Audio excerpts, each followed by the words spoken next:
So Africa was the first stop. We wanted to go to Nigeria, but it was a nightmare for the visas, so we picked the next most populous country, which was Ethiopia, Addis Ababa. 94 million people, 13th population in the world, with a GDP per capita of $1,300 per person, a few dollars a day. Their lowest scoring item on the Progress Index is access to water at 23 out of 100.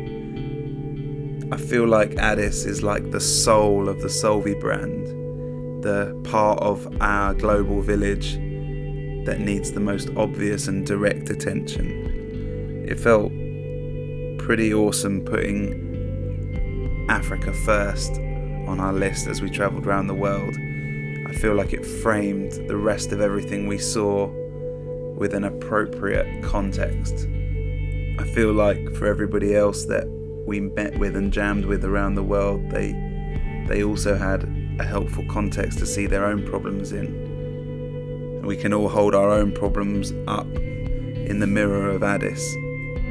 When a university student is telling you that she's trying to study, but for the last week hasn't had any water or electricity and has had to sit in the dark with a candle, you realise the true meaning of first world problems.